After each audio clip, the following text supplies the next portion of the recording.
a child. Act like a child. I think we lose that mentality and we become so self conscious. We build and grow and develop limiting beliefs that then run this program in our subconscious that stops us from taking risk to get better and better. Act like a child. And I share this because this morning I just sent my little guy Joshua, he's 4, on his first bicycle ride. He had a bicycle with no pedals that he did in Steamboat for a while and got the idea of coasting. And then we actually bought a little bicycle for him. And I did not put on the training wheels because he should have been able to move from coast to the training wheels. But the reality was he didn't feel comfortable and he saw the training wheels I took off and he wanted them on. So I put them on and he took off like a bat out of hell with no fear. And he wasn't going to have a past program. He's 4, judging whether he's going to look good, if he's going to fall, if he's going to be successful, what happens if it doesn't work. All these things keep running in our head. Now we're old. We've had the ability to have wisdom. Wisdom is developed by constantly exploring new things and then growing from those new things. You can't learn wisdom. You have to learn and then experience, and then wisdom gets created and developed.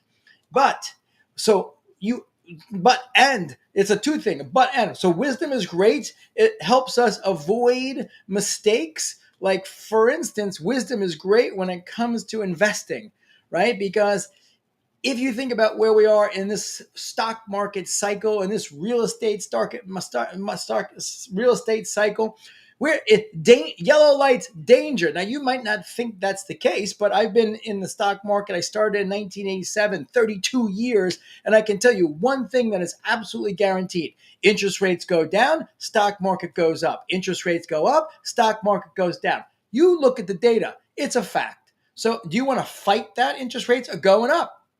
So that's where wisdom comes in, because put out your yellow caution lights, move some money into cash. So what's the risk? You miss some upside? Big deal. Because the last time the market crashed in 2008, peak to trough, the market went down 65%.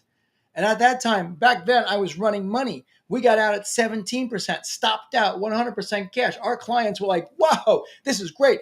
Yet the majority of their assets got destroyed.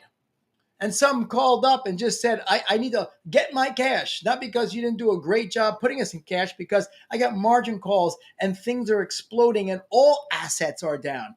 Real estate's down. That's where correlation comes to kill you.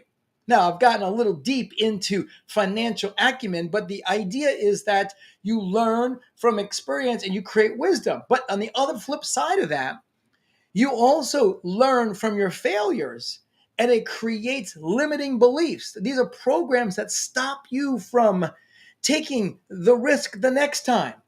Because the last time you took the risk, you were embarrassed. It didn't work. You looked bad. You thought you might look bad.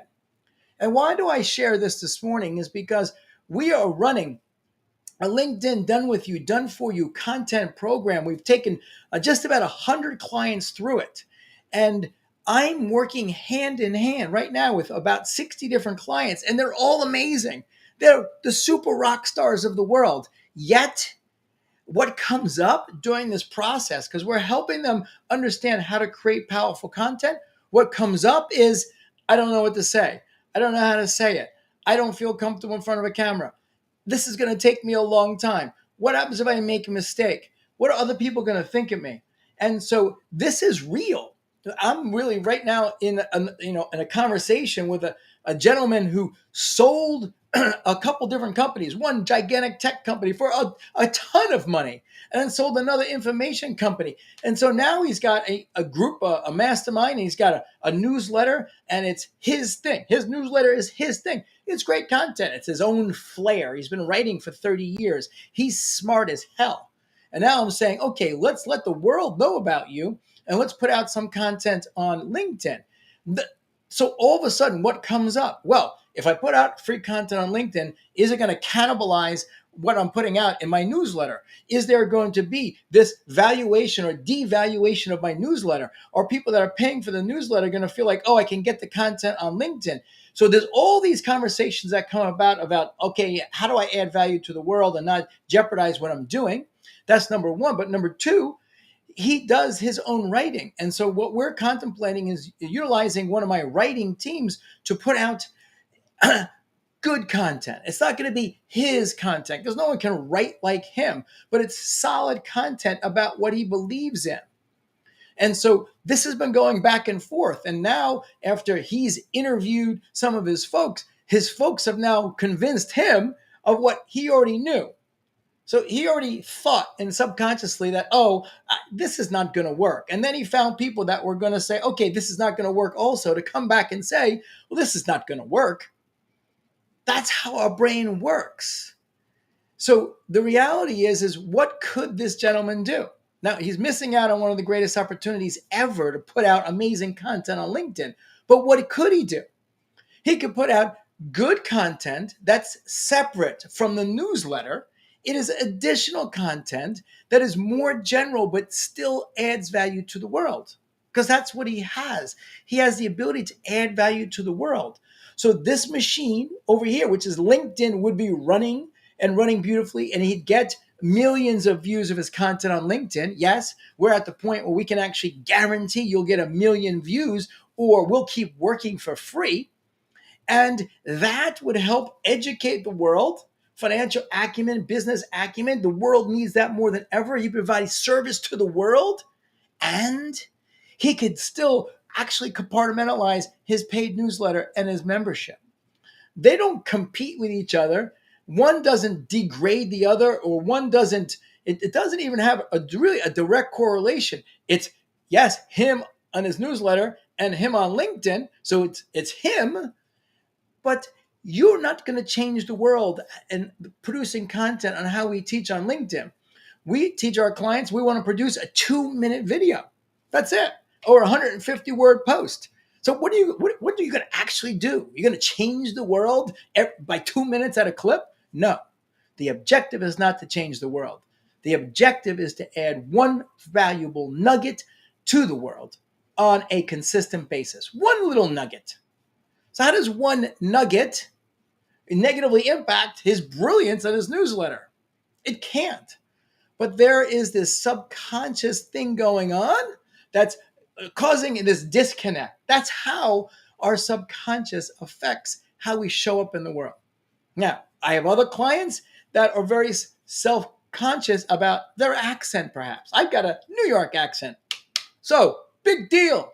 You either like it or forget about it, right? Forget about it. You don't like me? That's okay. I don't mind. I just need to show up who I am, and I got a New York accent. I'm bald. I got no hair. You don't like bald guys? Good. That's no sweat for me. There's literally millions and millions and millions, probably 700 million people on LinkedIn. Great business people. If half of them, 300 million, don't like me, do you think that has any impact on me? If another 100 million are like, Mike's a jerk, does that have any impact on me? No, because I have 300 million that I'm getting my message out to the world, that are getting to know, like, and trust me, and saying, you know what, this guy, he's got a good nugget here and there to share. This part of my community, I want him to add value. I want to be associated with someone that, that's going to add value. So it's time to act like a child.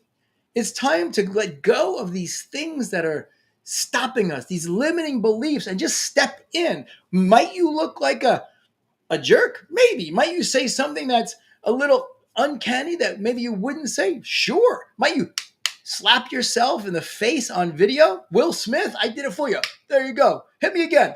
Oh, hit me. Yeah, you might do that. Do I care if people are like, oh, now I'm going to get disowned because I'm making fun of Will Smith, or I'm not? I don't care. It doesn't matter. I like to play. So, okay, there we go. I hit myself again. So that's the deal. This is a time to inject some fun. The world's right now in serious pain. Right? We're in terrible chaos. The only solution is outrageous love and fun. Have an amazing day. Put some stuff in the comments. You got anything to say? Put them in the comments. I want to hear. And also, I invite you to join me and my great partner, Don, every Tuesday and Friday at 2 p.m. Eastern. We're going live for 20 minutes. It's called Link Tank. Speak to you soon.